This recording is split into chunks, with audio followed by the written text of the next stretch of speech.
Hello बच्चों, कैसे हैं आप सभी? सब बढ़िया। बच्चे, मैं राघव चौधरी और आप सभी का स्वागत करता हूं कॉमर्स दुनिया में। बच्चे, मैंने आप लोगों को पिछले वीडियो में बताया था कि सैलरी और रेम्युनरेशन टू पार्टनर किस तरीके से कैलकुलेट किया जाता है और कमीशन पार्टनर को किस तरीके से दिया जाता है। ठीक है, दोनों केस मैंने कवर किए थे, बिफोर और आफ्टर का। और उसके बाद मैंने आप लोगों को बहुत सारे क्वेश्चंस भी कराए थे, सो दैट कि आसानी से आप घर पे प्रैक्टिस कर पाओ। और मैं उम्मीद करता हूँ कि आप सब घर पे प्रैक्टिस भी कर रहे होंगे। ठीक है, अब मैं इस वीडियो के अंदर कवर करने वाला हूँ इंटरेस्ट ऑन ड्राइंग। ठीक है, interest on drawing to partner किस तरीके से कैलकुलेट किया जाता है पार्टनरशिप फॉर्म के अंदर, और उसके कौन कौन से तरीके हैं, कौन कौन से मेथड हैं, हम उसको कवर करेंगे। ठीक है बच्चे, आखिरी तक देखिएगा वीडियो, आपको सब कुछ समझ में आ जाएगा। चलिए हम लोग स्टार्ट।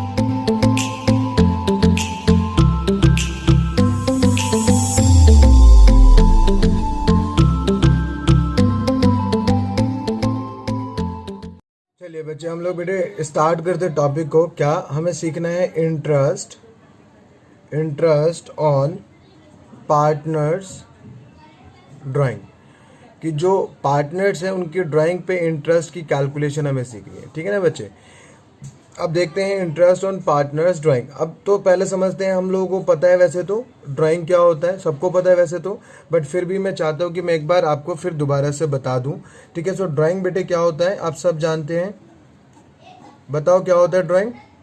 ठीक है, कुछ बच्चे बोल रहे हैं, कुछ बच्चे चुप हैं। भाई काम नहीं चलेगा, सबको पार्टिसिपेट करना है। ड्राइंग क्या होता है? ड्राइंग एक ऐसा अमाउंट होता है जो विड्रॉ किया जाता है, विड्रॉ किया जाता है। अब वो हो सकता है कि वो कैश में, और हो सकता है कि वो काइंड में, बाय किसके द्वारा? पार्टनर के द्वारा। किसके लिए? फॉर पर्सनल पर्पस, है ना, फॉर पर्सनल पर्पस के लिए या पर्सनल यूज़ के लिए जो विड्रॉल किया जाता है उसको हम क्या नाम देते हैं बेटे? उसको हम क्या नाम देते हैं? ड्राइंग तो यही होता है ना कि जो पैसा या जो भी सामान विड्रॉ किया जाएगा पार्टनर के द्वारा अपने पर्सनल यूज़ करने के लिए, उसको हम लोग ड्राइंग बुलाते हैं। ये बात तो सबको समझ में आ जाती है। अब बेटे यहाँ पे अब जब ये बात समझ में आता है तो याद होगा आप लोगों को मैंने पीछे एक बार कहीं एक्सप्लेन किया था ड्राइंग, है ना। ड्राइंग के बारे में जब मैंने बताया था तो आप लोगों को बताया था कि ड्राइंग जो होता है बेटे वो दो तरीके से एक्सप्लेन किया जाता है। कितने तरीके से? ड्राइंग को दो तरीके से। एक होता है ड्राइंग, वो भी होता है अगेंस्ट कैपिटल। क्या होता है बच्चे? Against capital. और दूसरा होता है ड्राइंग अगेंस्ट प्रॉफिट। दोनों में क्या डिफरेंसेस हैं, है ना, जानते पहले। ठीक है, देखो मैं बात कर रहा हूँ ड्राइंग अगेंस्ट कैपिटल। बेटे ड्राइंग अगेंस्ट कैपिटल का क्या मतलब है? नाम में क्लियर है। ड्राइंग अगेंस्ट कैपिटल का मतलब ये होता है कि जब कोई पार्टनर अपने लगाए हुए पैसे में से पैसा विड्रॉल कर लेता है तो उसको हम क्या नाम देते हैं? Drawing against capital. मुझे समझ नहीं आया, थोड़ा और समझते हैं। जैसे फॉर एग्जांपल ए, बी और सी पार्टनर हैं और ये लोग अपने प्रॉफिट एंड लॉस को बांट लेते हैं, लेट्स से 3-2-1 में। और ए, बी और सी इन सब ने मिला करके 2 लाख रुपए कैपिटल लगाया। 2 लाख और 2 लाख रुपए का कैपिटल लगाया इन सब ने। ठीक है, अब उसमें से बी ने क्या किया? बी ने विड्रॉ कर लिया। ठीक है, बी ने क्या किया? बी विड्रॉ कर लेता है। ठीक है, for personal purpose, for personal use. अब उसने जो 2 लाख रुपए लगाए थे ना, उसमें से इसने 50,000 रुपए विड्रॉल कर लिए। तो ये जो बेटा पैसा विड्रॉल हुआ है ना, ये कहाँ से हुआ? ये कहाँ से हुआ बताओ? ये जो पैसा विड्रॉल हुआ है ये कैपिटल से, है ना, कैपिटल से होता है। तो जब कैपिटल इसके अंदर क्या हो जाता है? इसके अंदर कैपिटल रिड्यूस हो जाता है। इसके अंदर क्या हो जाता है? कैपिटल रिड्यूस हो जाता है। जो पैसा लगाया गया था वो पैसा डिक्रीज हो जाता है। क्लियर है? लेकिन अगर जब हम बात करते हैं ड्राइंग अगेंस्ट प्रॉफिट के, तो इसके अंदर क्या करते हैं हम लोग? ड्राइंग किया तो जाता है पार्टनर के द्वारा, लेकिन कहाँ से? Drawing out of expected profit. जो फर्म की तरफ से प्रॉफिट दिया जाता है एक पार्टनर को, जो भी उसको शेयर मिलता है, उसमें से जब वो पैसा विड्रॉल करता है ना बच्चे, तो उसको हम लोग नाम देते हैं ड्राइंग अगेंस्ट प्रॉफिट।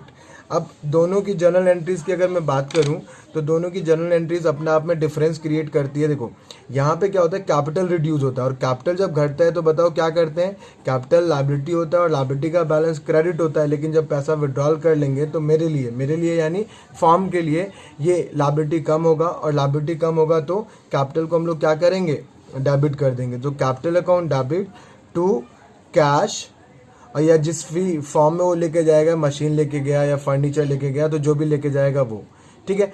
तो यहाँ पे क्या देखा आपने, यहाँ पे उस पार्टनर का कैपिटल कम हो जाता है, क्लियर है। लेकिन यहाँ पे देखोगे तो यहाँ पे हम कहते हैं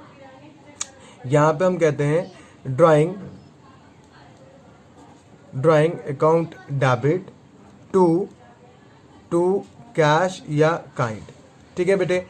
अब खास बात एक और होती है, वो खास बात क्या है इसके दोनों के बीच में, इसको भी देख लो। इन दोनों के बीच में खास बात है और ये भी होती है कि ये जो ड्राइंग होता है ना, इस ड्राइंग के ऊपर कोई इंटरेस्ट ऑन ड्राइंग नहीं दिया जाता या चार्ज किया जाता, ठीक है। So no consideration interest on drawing, no consideration for calculating interest on drawing, ठीक है बेटे। इंटरेस्ट ऑन ड्राइंग को कैलकुलेट करने के टाइम पे ये जो ड्राइंग अगेंस्ट कैपिटल है इसकी कंसिडरेशन नहीं की जाती, लेकिन यहाँ पे कंसीडर किया जाता है।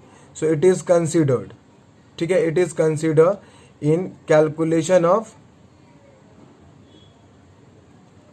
Interest on drawing. ये बात समझ में आ गया बच्चे, ठीक है। उसके बाद इनके बीच में थोड़ा सा और डिफरेंस क्रिएट हो जाता है।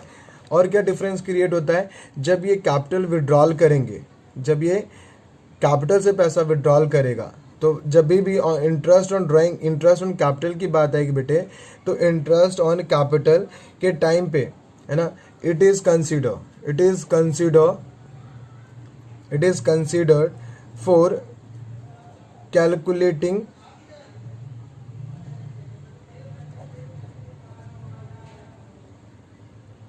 इंटरेस्ट ऑन कैपिटल, और इट इज नॉट कंसीडर्ड बेटे, it is not considered for calculating interest on capital, ठीक है। सो ये बड़े सिंपल से फंडे हैं, बहुत सिंपल सा कॉन्सेप्ट है कि interest against drawing against capital जो है, इससे कैपिटल जो प्रेजेंट कैपिटल ऑफ पार्टनर होता है वो रिड्यूस हो जाता है, लेकिन इंटरेस्ट और जो ड्राइंग अगेंस्ट प्रॉफिट होता है, इससे जो करंट कैपिटल है उसमें कोई रिडक्शन नहीं होता। क्लियर है बच्चे सबको, यहाँ तक सबको समझ में आ रहा है। जो ड्राइंग अगेंस्ट कैपिटल होता है इससे हमारा कैपिटल रिड्यूस होता है, बट इससे कैपिटल रिड्यूस नहीं होता।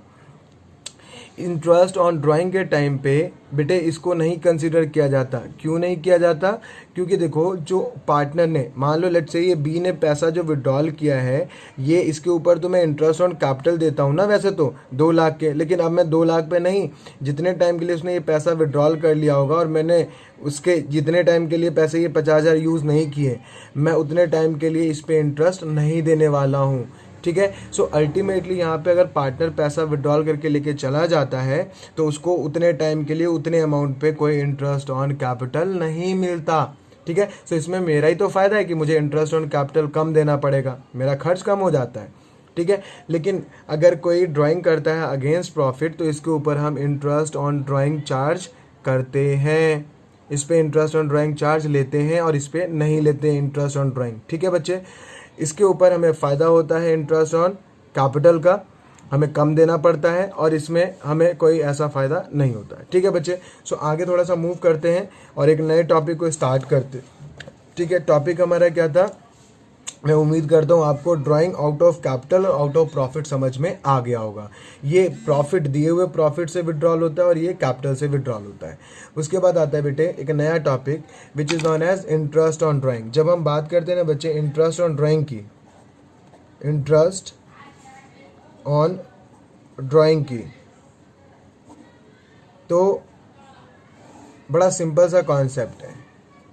इंटरेस्ट ऑन ड्राइंग का बड़ा सिंपल सा कॉन्सेप्ट है। हम सब जानते हैं कि ड्राइंग ऑनर जो विड्रॉल करके ले गया, पार्टनर जो विड्रॉल करके ले गया, उसके ऊपर जो मुझे इंटरेस्ट मिलेगा, है ना। तो ये अगर हम दो पर्सपेक्टिव से देखें, अगर फर्म के पर्सपेक्टिव से देखें और अगर ये पार्टनर के पर्सपेक्टिव से देखें, तो दोनों बातें अलग अलग हैं। ये फर्म के लिए तो इनकम बन जाता है। इंटरेस्ट ऑन ड्राइंग फर्म के लिए क्या बन जाता है बच्चे? इंटरेस्ट ऑन ड्राइंग फर्म के लिए क्या बन जाता है? इनकम बन जाता है, क्योंकि मुझे मिलेगा। और ये कौन देगा? पार्टनर देगा। तो ये पार्टनर के लिए क्या बन जाता है? एक्सपेंस बन जाता है। पार्टनर के लिए क्या बन जाता है? एक्सपेंस बन जाता है। तो अब अगर हमें इंटरेस्ट मिलेगा तो भाई जर्नल एंट्री अगर मैं इसका पास करूँ, लाइक इसका मैं अगर जर्नल एंट्री अगर यहाँ से मैं पास करूँ तो क्या करूँगा? ठीक है, इंटरेस्ट ऑन ड्राइंग का अगर जनरल एंट्रीज बनाऊंगा तो क्या बनाऊंगा बताओ? मेरा इंटरेस्ट जो है, इंटरेस्ट ऑन ड्राइंग मेरे लिए इनकम है, और इनकम जब बढ़ता है तो बताएं क्या करते हैं हम? डेबिट करते हैं, क्रेडिट करते हैं? सर क्रेडिट करते हैं। तो ये लो बेटे, इंटरेस्ट ऑन कैपिटल अकाउंट को हमने क्रेडिट कर दिया। ठीक है, अब ये पैसा जो है वो मुझे अगर नहीं देगा तो मैं क्या करूँगा? उसके अकाउंट से काट लूँगा, हाँ या ना। सो उसका अकाउंट जो है उसमें से मैं काट लूँगा। तो मैं क्या कहूँ? पार्टनर्स कैपिटल या फिर करेंट कैपिटल। कब पढ़ा चुका हूँ आप लोगों को, कैपिटल हम पार्टनर्स कैपिटल तब यूज़ करेंगे जब कैपिटल का नेचर फ्लक्चुएटिंग होगा, और पार्टनर्स करेंट अकाउंट तब यूज़ करेंगे जब पार्टनर्स का कैपिटल का नेचर जो होगा वो फिक्स्ड होगा। सो मैं कहता हूँ being interest on drawing charged. ठीक है बेटे, हमने इंटरेस्ट ऑन ड्राइंग चार्ज किया। उसके बाद अगर हम दूसरी एंट्री इसी की बनाएं तो इसको हम, ये जो पैसा आया है इंटरेस्ट का, इसको हम ट्रांसफ़र कर देंगे profit and loss appropriation account के अंदर। तो फिर मैं क्या कहता हूँ? अब इन्हें पीछे पड़ा हुआ है ना, याद करो, इमेजिन करो, ये रहा सामने आपके पी.एन.एल. Appropriation account. ये लेट से इमेजिन करो ये रहा पी.एन.एल. Appropriation account. इधर हम क्या लिखते थे? जो भी फर्म के पास प्रॉफिट होता था वो इधर लिखते थे, या इनकम को इधर लिखते थे और एक्सपेंस को इस साइड लिखते थे। तो जब आप लिखते हो तो इधर लिखते हो ना बाय इंटरेस्ट ऑन ड्राइंग, हाँ या ना? हाँ या ना? Bye interest on drawing. तो इंटरेस्ट ऑन ड्राइंग क्रेडिट में लिखते हो। जब आप एंटी क्लॉकवाइज एंट्री बनाओगे तो क्या बनेगा? Interest on drawing account debit to profit and loss appropriation account. तो मैं कह सकता हूँ interest on drawing account debit to profit and loss. बेटे शॉर्ट में मत लिखना पेपर में, ठीक है? Profit and loss appropriation account. ठीक है, इसकी अगर नरेशन लिखूंगा, बीइंग, देखो बीइंग के साथ आप लिख भी सकते हो, हटा भी सकते हो, ठीक है, ये कंपलसरी नहीं है। So being interest on drawing transferred. Interest on drawing क्या किया बेटे? हमने ट्रांसफर्ड कर दिया पी.एन.एल. अप्रोप्रिएशन अकाउंट में। यहाँ तक सबको समझ में आ गया? चलिए आगे बात करते हैं इसकी थ्योरेटिकल पार्ट की। अब देखो बेटे, हम बात करें, कैलकुलेट कर रहे हैं क्या? Interest on drawing. आपको पीछे पढ़ा के आ चुका हूँ कि इंटरेस्ट ऑन ड्राइंग हम किस पे कैलकुलेट करते हैं? जो ड्राइंग आउट ऑफ कैपिटल होता है उस पर कभी भी इंटरेस्ट ऑन ड्राइंग कैलकुलेट तो होता ही नहीं है ना। तो हम इंटरेस्ट ऑन ड्राइंग तो खाली कैलकुलेट तब करते हैं जब कोई ड्राइंग किया जाता है आउट ऑफ प्रॉफिट। क्लियर है सबको? अब अगर आगे बढ़ेंगे तो इंटरेस्ट ऑन ड्राइंग हमें यहाँ पे बेटे दो तरीके से सीखना है। दो तरीके के ड्राइंग होंगे आपके सामने जब भी आप क्वेश्चन करने बैठोगे। तो एक तो ड्राइंग होगा जो रेगुलर नेचर का होगा, और एक ड्राइंग होगा जो इर्रेगुलर नेचर का होगा। ठीक है, सो रेगुलर ड्राइंग और दूसरा इर्रेगुलर ड्राइंग। ठीक है, मैं उम्मीद करता हूँ साथ साथ आप लोग या तो लिखोगे, और अगर लिख नहीं रहे हो तो फिर आप कोशिश करना कि जो आपको मैं डिस्क्रिप्शन में आपको वहाँ पे मैं लिंक दे देता हूँ, यही जो हैंड रिटन नोट्स है इसी का सेम, तो आप इसको बाद में लिख लेना, रेगुलर ड्राइंग और इर्रेगुलर ड्राइंग वहाँ से डाउनलोड करके। अब रेगुलर ड्राइंग क्या होता है बेटे? रेगुलर ड्राइंग के अंदर दो बातें होती हैं। ठीक है, मतलब यहाँ पे क्या होता है? सेम अमाउंट विड्रॉल होता है। यहाँ पे जो पैसे निकाले जाते हैं ना बेटे, वो सेम अमाउंट होगा हर बार। जितना भी पैसा निकालेगा हर बार सेम अमाउंट होगा। और दूसरी खास बात होती है कि जो विड्रॉल का इंटरवल होता है ना, वो सेम इंटरवल होता है, सेम इंटरवल होता है, मतलब gap between two withdrawal are same. ठीक है, जैसे कि फॉर एग्जांपल हर महीने के पहली तारीख को विड्रॉल कर रहा है, तो जो हर महीने के पहली तारीख को विड्रॉल करेगा तो उसका क्या मतलब हुआ बच्चे कि हर महीने की पहली तारीख को अगर विड्रॉल करेगा तो इसका मतलब तो ये हो गया ना कि सेम अमाउंट विड्रॉल हो रहा होगा और सेम इंटरवल, हर महीने गैप है 1 महीने का। ठीक है, तो वो रेगुलर ड्राइंग हो जाएगा। और अगर मान लो इन दोनों में से कोई भी एक कंडीशन अगर पूरी नहीं होती है तो फिर वो ड्राइंग क्या बन जाएगा, इर्रेगुलर ड्राइंग, है ना। यहाँ पे डिफरेंट अमाउंट विड्रॉल होता है और डिफरेंट इंटरवल होता है, डिफरेंट इंटरवल होता है। ठीक है, अगर दोनों में से कोई भी बात पूरी होती है तो इर्रेगुलर ड्राइंग का हम लोग तरीका यूज़ करेंगे। यहाँ तक क्लियर है। अब इर्रेगुलर में बेटे 2 मेथड होते हैं। कितने? 2 मेथड होते हैं। एक हम सिंपल पढ़ेंगे, नॉर्मल जो कैलकुलेट कर सकें, और दूसरा हम पढ़ेंगे प्रोडक्ट मेथड।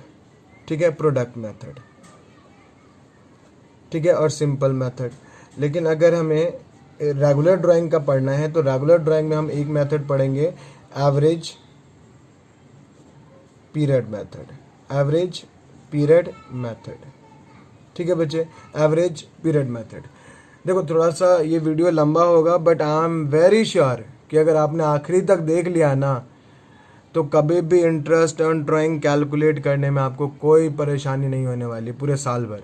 ठीक है, टू बी ऑनेस्ट आखिरी तक देख लेना, एवरेज पीरियड मेथड और सिंपल और प्रोडक्ट मेथड। तो अल्टीमेटली हम इन मेथड को डिस्कस करने वाले हैं। मैं सबसे पहले बात कर रहा हूँ बेटे रेगुलर ड्राइंग की। सबसे पहले मैं बात किसकी कर रहा हूँ? रेगुलर ड्राइंग की। ठीक है, तो आपको एक बात तो क्लियर हो गया कि रेगुलर ड्राइंग वो होता है जिसमें सेम अमाउंट हर बार निकाल रहा है, सेम अमाउंट, और उनके बीच का जो गैप है, विड्रॉइंग के बीच का जो गैप है, ठीक है, हर विड्रॉल के बीच में जो गैप आएगा वो इक्वल आएगा, तो हम रेगुलर ड्राइंग मेथड यूज़ करेंगे। और अगर मान लो अलग अमाउंट है या फिर अलग अलग टाइम गैप है तो हम नॉर्मली इरेगुलर ड्राइंग मेथड के तरीके को अपनाएंगे। यहाँ तक तो बात सबको समझ में आ गया। जैसे कि फॉर एग्जांपल मान लो इस महीने की पहली तारीख को मैंने 10,000 रुपये निकाल लिए, 3 महीने बाद मैंने फिर महीने के आखिरी दिन मैंने फिर 5,000 रुपये निकाल लिए। अब ऐसे करके अगर ड्राइंग होता है ना तो टाइम इक्वल है विड्रॉल के बीच में और ना ही अमाउंट इक्वल है, तो फिर इस केस में हम इरेगुलर के तरीके को फॉलो करते हैं और देखते हैं कि कब क्या कैसे करेंगे। सो रेगुलर ड्राइंग, देखो रेगुलर ड्राइंग में हम 3 तरीके से यहाँ कैलकुलेट करेंगे, मंथली बेस पे, क्वार्टरली बेस पे और हाफ ईयरली के बेस पे। फिर मैं आपको क्वेश्चंस करके भी दिखा दूंगा। अब रेगुलर ड्राइंग की जब मैं बात करता हूँ ना बेटे, तो रेगुलर ड्राइंग के अंदर अगर जैसे कि फॉर एग्जांपल के लिए ले लो, रेगुलर ड्राइंग के अंदर जब हम बात करते हैं तो इंटरेस्ट निकालना है हमें। क्या निकालना है? Interest on drawing. क्या निकालना है? Interest on drawing. तो कैसे निकालेंगे? तो बेटे कहूँगा total amount withdraw, total drawing, total पैसा कितना ड्रॉ किया है, इनटू में रेट, जो भी रेट आपको गिवन है, डिवाइड बाय 100 और इनटू में यहाँ पे हम एवरेज पीरियड यूज़ करते हैं, एवरेज पीरियड डिवाइड बाय 12। ये जब आप यूज़ करोगे ना तो इससे आपका आंसर निकल के तैयार हो जाएगा। ठीक है बेटे, ठीक है। अब ये टोटल ड्राइंग इनटू में रेट इनटू में एवरेज पीरियड डिवाइड बाय 12, हर एक को एक एक केस को मैं आपको एक्सप्लेन करके समझाने वाला हूँ। कुछ भी याद नहीं करना है, नॉर्मली बहुत सिंपल तरीका हो जाएगा। अगर याद करने बैठोगे तो बहुत आसानी से याद भी कर लोगे, लेकिन यार समझा नहीं पाओगे किसी को, है ना। तो ऐसे पढ़ाई का क्या फ़ायदा जो किसी और को एक्सप्लेन ना कर पाए। अब अगर मान लेते हैं फॉर एग्जाम्पल कि रिया विड्रॉ ₹2000 पर मंथ आपको चार्ज करना है, charge interest on drawing at the rate 10% per annum. Riya withdraw 2000 per month, ठीक है, पर मंथ। रिया withdraw 2000 per month beginning 2000 per month beginning, ठीक है। बिगनिंग में, हर महीने के बिगनिंग में जो है वो रिया विड्रॉल करती है 2000 रुपये। इसमें अलग अलग केसेस में ऐड करूँगा, इसलिए मैंने अलग से लिखा है बिगनिंग को, ठीक है। अब जैसे देखो, हर महीने के 2000 रुपये निकालेगा, तो मुझे निकालना क्या है बेटे, इंटरेस्ट ऑन ड्राइंग। अब इंटरेस्ट ऑन ड्राइंग के लिए मैंने आपको क्या बताया कि बेटे आपको बड़ा सिंपल सा फंडा यूज़ करना है। टोटल अमाउंट रिया कितना विड्रॉल करेगी पूरे साल में, तो 2000 रुपये अगर हर महीने विड्रॉ करती है पहली तारीख को, बिगिनिंग का मतलब शुरुआत में, हर महीने की शुरुआत, तो हर महीने की शुरुआत पहले तारीख को होती है। हर महीने की पहली तारीख को अगर विड्रॉल करेगी 2000 रुपये, तो कुल मिला करके कितना पैसा विड्रॉल होगा, 24,000। इनटू में रेट कितना चार्ज करती हैं, 10% पर एनम, तो 10 डिवाइड बाय 100। अब देखो, अगर मान लो ये हम इस तरीके से क्यों करें, इसको ऐसे भी तो कर सकते थे कि रिया अगर हर महीने विड्रॉल करती है तो इंडिविजुअली बेस पे कैलकुलेट करोगे तो बहुत लेंदी हो जाएगा। 12 बार साल में रिया विड्रॉल करेगी भाई। अप्रैल अगर मैं फाइनेंशियल ईयर फॉलो करता हूँ तो रिया 12 बार विड्रॉल करेगी। 12 बार विड्रॉल करेगी तो हर बार जब विड्रॉल करेगी तो इस 2000 को जब वो विड्रॉ करती है तो हर बार अलग अलग अमाउंट को अमाउंट सेम है बट टाइम पीरियड अलग अलग है। तो अगर उस तरीके से करोगे तो 12 बार आपको कैलकुलेट करना पड़ेगा। अप्रैल में जो रिया ने विड्रॉ किया 2000 रुपये 1 अप्रैल को, उसने 12 महीने यूज़ किए होंगे तो 12 महीने का। फिर अगला जब 1 मई को विड्रॉल करेंगे 11 महीने का, फिर 10 महीने, 9 महीने, 8 महीने, और ऐसे कैलकुलेट करोगे तो बहुत लंबा हो जाएगा ये क्वेश्चन, ठीक है। मतलब 3 घंटे में खाली फिर पता चला यही पेपर में करते रह जाओगे। तो एक तरीका है कि हम एवरेज पीरियड से निकाल लें। तो एवरेज पीरियड क्या कहता है, अब ये देखो एवरेज पीरियड कैसे निकालते हैं। एवरेज पीरियड में कहता हूँ मंथ लेफ्ट, ये हर केस में एप्लीकेबल हो जाएगा। Month left after first withdrawal, जब पहली बार निकाला था रिया ने पैसा तो देखो वहाँ से साल ख़त्म होने में कितना टाइम बाकी है, प्लस मंथ लेफ्ट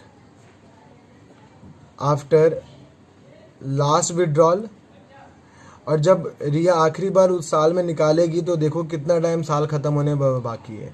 दोनों को प्लस करो, दो ही वेरिएबल है तो दो वेरिएबल का सम करेंगे और इसका अगर एवरेज निकालना है, देखो नाम लिखा है ना एवरेज निकालना है, तो एवरेज निकालना है तो इन दोनों के सम को अगर हम एवरेज निकालें तो क्या करेंगे, 2 से डिवाइड कर देंगे। तो अगर इस केस में देखोगे तो क्या आएगा कि अगर रिया अगर निकालती है हर महीने के पहली तारीख को 2000 रुपये, तो 24,000 रुपये निकालेगी, 10% के हिसाब से ब्याज लेगा। लेकिन 10% कितने हैं, 24,000 जब पूरे साल भर के लिए निकाले जाए, लेकिन पूरे साल के तो निकाले नहीं गए, तो एवरेज पीरियड निकालना पड़ेगा। याद है एवरेज पीरियड लिखवाया था, कितना आएगा एवरेज पीरियड, तो पहली बार 2000 जब निकाला रिया ने तो टाइम कितना बाकी था, 1 अप्रैल को निकाला, तो अप्रैल ख़त्म नहीं हुआ है अभी, ठीक है, अभी अप्रैल का पहला तारीख ही है, तो साल ख़त्म होने में कितना टाइम बाकी है, 12 महीने, प्लस अब आखिरी बार रिया उसमें साल के आखिरी बार कब विड्रॉल करेगी, 1 मार्च को। अब 1 मार्च को अगर विड्रॉल करेगी तो बताओ साल ख़त्म होने में कितना टाइम बाकी है, सर 1 दिन, 1 महीना, तो 1 मंथ अगर बाकी है तो बेटा 1 मंथ, तो मंथ लेफ्ट आफ्टर पहली बार और मंथ लेफ्ट आफ्टर आखिरी बार, डिवाइड बाय 2, कितना आ जाएगा यहाँ से 6.5 मंथ। बेटे इसको याद भी कर लेते हैं, ठीक है, बहुत आसानी से, कोई परेशानी नहीं है, लेकिन आप समझ नहीं पाओगे फिर। तो 6.5 डिवाइड बाय 12, ठीक है। अब यहाँ से अगर आप कैलकुलेट करोगे, तो कितना आएगा, देखो कैलकुलेट करके यहाँ से ये 0 हो जाएगा, कैंसिल, 12 दूना 24, 0 से 2 0 कैंसिल, 5 दूना 10 और 6 दूनी 12, 13, यहाँ से कुछ 1300 आएगा, ठीक है बच्चे। अब जब भी आप एवरेज पीरियड में चेंजेस करेंगे तो हर बार इसके आंसर अलग अलग आएंगे, ठीक है। अब देखो जैसे कि अगर रिया यहीं विड्रॉ करे, बिगिनिंग में नहीं एंड में, अगर यहीं हर महीने के आखिरी दिन विड्रॉ करे तो क्या आएगा, तो इंटरेस्ट ऑन ड्राइंग अगर आप कैलकुलेट करोगे, केस 2 लिख रहा हूँ मैं, अगर इंटरेस्ट ऑन ड्राइंग कैलकुलेट करोगे तो देखो 24,000 रिया विड्रॉल करेगी, अब बार बार नहीं लिखूंगा फॉर्मूला, आप लोग समझ गए, तो इनटू में 10/100। अब एवरेज पीरियड निकालना पड़ेगा, तो देखो मंथ लेफ्ट आफ्टर पहली बार, एवरेज पीरियड कैसे निकालोगे, तो एवरेज पीरियड कैसे निकालोगे, month left after first withdraw, तो पहली बार कब विड्रॉ करेगी, हर महीने के आखिरी दिन विड्रॉ करेगी, सोच के देखो, सोच के देखो, हर महीने के आखिरी दिन विड्रॉ करेगी तो पहली बार साल के अप्रैल के आखिरी में विड्रॉ करेगी, दिन होगा 30 अप्रैल, साल महीना ख़त्म हो गया अप्रैल, ठीक है, आखिरी दिन है। अब साल ख़त्म होने में कितना टाइम बाकी है सर? 11 महीने। और आखिरी बार कब विड्रॉल करेगी रिया? आखिरी बार मार्च के आखिरी में 31 मार्च, साल ख़त्म होने कितना? 0 दिन डिवाइड बाय 2, कितना आ गया बेटे? 5.5 मंथ। तो यहाँ पे एवरेज पीरियड कितना आ गया? 5.5 डिवाइड बाय 12, जो आएगा वो आंसर आएगा और इसमें चेंजेस हो जाएंगे। अब अगर मान लो यही रिया विड्रॉल करे, केस थर्ड, अगर देखो केस थर्ड, अगर यही रिया विड्रॉल करे हर महीने के मिड में, तो एवरेज पीरियड बताओ कितना आएगा? बताओ सोच के देखो। हर महीने के मिड में, तो साल शुरुआत हुआ अप्रैल में, अप्रैल के मिड में विड्रॉ करेगी तो 15 अप्रैल होगा, फिर 15 मई होगा, 15 जून होगा, और ऐसे चलते साल के आखिरी बार विड्रॉल कब होगा? मार्च में कौन सा दिन होगा? 15 मार्च। तो देखो, जब 15 अप्रैल को विड्रॉल किया तो साल ख़त्म होने में कितना टाइम बाकी है बताओ भाई? 15 दिन ही तो ख़त्म हुए हैं, 12 महीने में से अभी आधा महीना ही तो ख़त्म हुआ है, तो अभी कितना टाइम बाकी है साल ख़त्म होने में? 11.5 प्लस मार्च के 15 तारीख को विड्रॉल करेंगे, साल ख़त्म होने में अभी 0.5 डिवाइड बाय 2, कितना आ गया बताओ? यहाँ से आ गया आपका 6 मंथ। अब ऐसी सेम इसको 6/12 कर दोगे। अगर मान लो ये मंथ बेस पे था, अगर यही क्वार्टर के बेस पे हो तो कैसे करेंगे? देखो भाई, अब ऐसा भी तो हो सकता है ना कि मंथ की जगह वो जो गैप हो वो नॉर्मली क्वार्टर के बेस पे विड्रॉल करता हो। तो मैंने एक एग्जांपल से समझाने की कोशिश कर रहा हूँ मैं आपको कि मान लेते हैं लेट्स से कि पूजा जो है वो विड्रॉल करती है 5000 रुपीज़, पूजा विड्रॉ करती है 5000 रुपये। कैसे भाई? बिगिनिंग में, वो भी बिगिनिंग ऑफ किसका? हर एक क्वार्टर का, है ना। क्वार्टर का मतलब क्या होता है कि किसी भी चीज़ को हम 4 इक्वल पार्ट में जब डिस्ट्रीब्यूट करते हैं, डिवाइड करते हैं, तो क्वार्टर बन जाता है। तो साल में 12 महीने होते हैं और 12 महीनों को अगर हम 4 बराबर भागों में बांटे तो हर महीने में कितना हिस्सा आएगा? 3 महीने। तो कहने का मतलब हर क्वार्टर का जो होता है वो कितने के बराबर? 3 महीने के इक्वल होता है। तो यहाँ से अगर देखूँ तो अप्रैल, मई और जून, अगर मैं ईयरली मतलब फाइनेंशियल ईयर फॉलो कर रहा हूँ, तो अप्रैल, मई और जून एक क्वार्टर होगा, जुलाई, अगस्त, सितंबर एक क्वार्टर होगा, अक्टूबर, नवंबर और दिसंबर एक क्वार्टर होगा, जनवरी, फरवरी और मार्च एक क्वार्टर होगा 4 क्वार्टर। अब अगर हर क्वार्टर के पहले तारीख को देखें, हर क्वार्टर के बिगिनिंग में, तो इस क्वार्टर का बिगिनिंग कब होगा? 1 अप्रैल को। अगर इस दिन विड्रॉ करें, अगर पूजा इस दिन विड्रॉल करती है तो साल खत्म होने में कितना बाकी है टाइम? बताओ क्या कह रहे हो सर? अभी तो अप्रैल स्टार्ट ही हुआ है, 1 तारीख ही है, तो 1 तारीख है तो क्या हुआ दोस्त? बताओ कितना टाइम बाकी है बच्चे? 12 महीने। और इस साल के आखिरी बार जब विड्रॉल करेंगे तो ये आखिरी बार इस क्वार्टर में विड्रॉल होगा, तो उस दिन क्या हो रहा होगा? 1 जनवरी। कितना टाइम बाकी है साल खत्म होने में? क्योंकि साल तो हमारा एंड होगा कब? 31 मार्च, है ना। तो अभी 3 महीने। तो यहाँ से अगर हम कैलकुलेट करें बच्चे, तो यहाँ से इंटरेस्ट ऑन ड्राइंग, शॉर्ट में मत लिखना, बस मैं समझा रहा हूँ आप लोगों को। इंटरेस्ट ऑन ड्राइंग अगर कैलकुलेट करना हो तो टोटल ड्राइंग इनटू में रेट डिवाइड बाय 100 इनटू में एवरेज पीरियड डिवाइड बाय 12। हम सब जानते हैं कि ये अमाउंट है, वो कितना विड्रॉल करती हैं? ये 4 बार विड्रॉ करेगी 5-5 हज़ार रुपये, तो पूरे साल में ये 5 चौक 20,000 रुपये विड्रॉल कर लेंगी। रेट क्या है बेटे? देखो रेट फैक्टर कितना है? 10%। अगर मान लो ये रेट के साथ पर एनम लगता है तो टाइम फैक्टर कंसिडरेबल होता है। अगर ये पर एनम नहीं लगता, ध्यान से सुनना मेरी बात, ये अगर पर एनम होता है तो टाइम फैक्टर कंसिडर होता है, अगर मान लो पर एनम नहीं होता तो टाइम फैक्टर कंसिडरेबल नहीं होता। ध्यान से ये बात देख लेना, ये होता है हमारा टाइम फैक्टर, ठीक है, जहाँ पे हम टाइम को ध्यान देखते हैं कब विड्रॉल किया। तो ये टाइम फैक्टर तभी यूज़ होता है जब पर एनम आता है। तो रेट 10 डिवाइड बाय 100 इनटू में एवरेज पीरियड कितना आएगा बताओ? तो एवरेज पीरियड अगर मैं कैलकुलेट करूँगा बच्चे, तो देखो 12 और प्लस ये 3 डिवाइड बाय 2 मतलब 7.5 मंथ, 7.5 5 डिवाइड बाय 12। जो भी इंटरेस्ट आएगा वो आप लोग कैलकुलेट कर लोगे, ठीक है। मैं उम्मीद करता हूँ कैलकुलेशन आप लोगों की अच्छी होगी। उसके बाद जैसे अब केस 2, इसी सिचुएशन में देख लेते हैं केस 2 कि भाई देखो पूजा जो है ना वो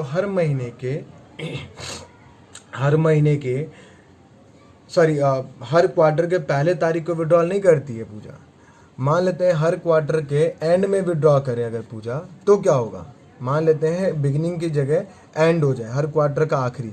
तो बताओ आखिरी बार पहली बार कब विड्रॉल करोगे, तो इस क्वार्टर के आखिरी दिन क्या होगा बताओ, 30 जून, हाँ या ना, बताओ 30 जून को पहली बार निकाला। टाइम कितना बाकी है साल खत्म होने में, 3 महीने कंप्लीट हो चुके, ये इधर के 9 महीने बाकी है। आखिरी बार कब विड्रॉल करोगे, 31 मार्च को। साल खत्म होने में कितना टाइम बाकी है, 0। तो यहाँ से एवरेज पीरियड कितना आ जाएगा बच्चे, सेकेंड केस का एवरेज पीरियड बताओ, तो 9 + 0 divide by 2 equal to 4.5 month. ये चीज़ सेम रहेगा, ये चीज़ सेम रहेगा, बस ये एवरेज पीरियड चेंज हो जाएगा। केस 3 अगर हो जाए, मान लो लेट्स से जूम करो कि ये एंड में नहीं विड्रॉल करती है पूजा जो विड्रॉ करती है वो एंड में ना करके वो क्या करे, वो ना मिडिल में करे, middle of each quarter, her quarter के मिडिल में अगर पैसा विड्रॉ करे। तो देखो हर क्वार्टर का मिड देखो, ये क्वार्टर है, क्वार्टर 1 2 3 4, 4 क्वार्टर है। और इस क्वार्टर का अगर पहले क्वार्टर का अगर मिड देखोगे तो क्या आएगा बताओ, 15 मई, बोलो हाँ या ना। आखिरी क्वार्टर का मिड देखोगे तो कितना आएगा, लगभग 15 फेब। यहाँ से चेक करो साल खत्म होने में कितना टाइम बाकी है, तो अप्रैल खत्म हो गया, 15 दिन मई का खत्म हो गया, तो 1.5 महीने खत्म हो गए 12 महीने में से, बचा कितना, 10.5 महीने। और इधर देखो, इधर कितना टाइम बाकी है, फरवरी का 15 दिन और मार्च का, तो 1.5 महीने इधर बाकी है। तो यहाँ से एवरेज पीरियड कितना आ जाएगा बच्चे बताओ, ये आ गया आपका 10.5 + 1.5 divide by 2 equal to 12 divide by 2 equal to 6 month. ये एवरेज पीरियड आ गया, ठीक है, ये एवरेज पीरियड आ जाएगा। यहाँ तक सबको समझ में आ रहा है। चलिए आगे बढ़ते हैं। और अगर मान लो ये हर क्वार्टरली पैसा विड्रॉ ना करे, अगर ये हाफ ईयरली विड्रॉ करे, फिर कैसे करेंगे कैलकुलेट, उसको समझते हैं। देखो बच्चे, भाई देखो थोड़ा सा लंबा हो जाएगा ये वीडियो, बट बनाना ज़रूरी है क्योंकि इम्पॉर्टेंट टॉपिक है। बार बार आगे बच्चों को परेशानी होती है कैलकुलेट करने में, इंटरेस्ट ऑन ड्राइंग जो याद कर लेते हैं उनसे बहुत गलतियां होती है, ठीक है। तो मैं सजेस्ट करूंगा कि आप लोग समझो कि किस तरीके से कैलकुलेट किया जाता है। और भाई अच्छे टॉपिक की वीडियो 2-2 4-4 मिनट की नहीं बन सकती। सो अगर अच्छे से पढ़ना है तो भाई टाइम तो देना पड़ेगा, है ना। तो देखो गीता विड्रॉ करती है 10,000 रुपीज़। गीता जो है वो विड्रॉ करती है 10,000 रुपये, वो भी कैसे, बिगिनिंग में किसके भाई, महीने के बिगिनिंग में, क्वार्टर के बिगिनिंग में, किसके बिगिनिंग में, तो भाई हाफ ईयर के बिगिनिंग में, हाफ ईयर है ना। और साल में कितने हाफ ईयर होते हैं, 2 या 3, क्या कह रहे हो, 2 या 3, कितने हाफ ईयर होते हैं साल में। सो हाफ ईयर कितने होते हैं बच्चे साल में, 2। हाफ ईयर कितने होते हैं साल में, 2। कौन कौन से, अप्रैल, मई, जून, जुलाई, अगस्त और ये सितंबर, एक हाफ ईयर तो ये हो गया। अक्टूबर, नवंबर, दिसंबर, जनवरी, फेब और मार्च, एक हाफ ईयर ये हो गया। अब इसमें हम चेक करके देख लेते हैं। अगर मान लो ये हर हाफ ईयर के बिगिनिंग में, मतलब पहले दिन, हाफ ईयर का पहला दिन ही पैसा विड्रॉ कर ले, तो 10,000 रुपये अगर विड्रॉ करेगी तो साल में 2 बार विड्रॉल करेंगी, तो कुल विड्रॉल कितना होगा बेटे, 20,000 रुपये।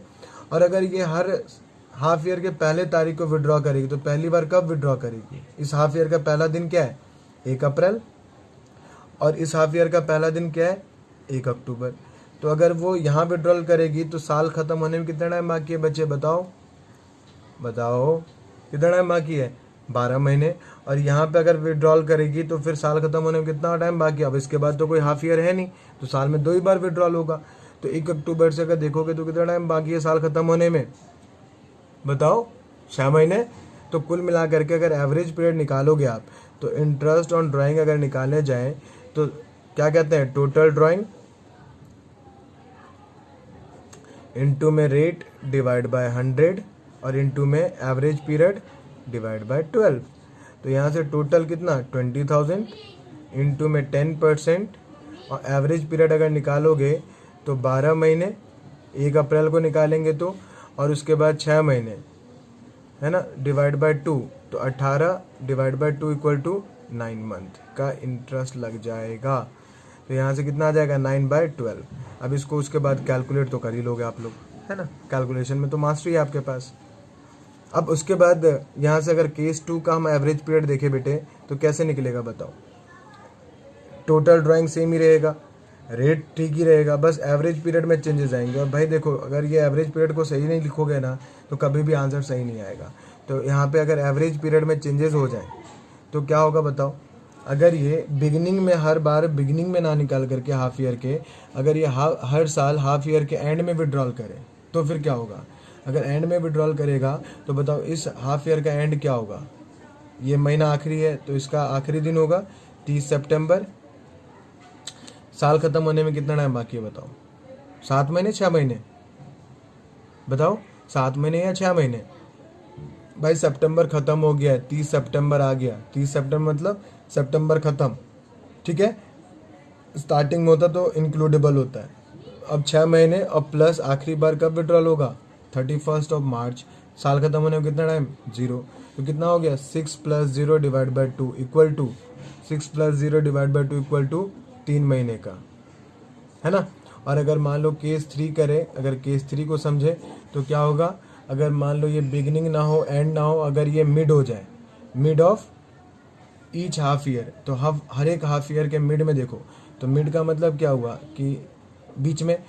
अब इसका अगर बीच देखोगे तो कहाँ आएगा, या तो 30 जून कह लो या फिर 1 जुलाई कह लो, 30 जून कह लो या 1 जुलाई कह लो। अब यहाँ से अगर देखोगे तो 9 महीने, और यहाँ पे अगर देखोगे तो या तो आप 31 दिसंबर कह लो या फिर 1 जनवरी कह लो, ये मिड होगा, है ना।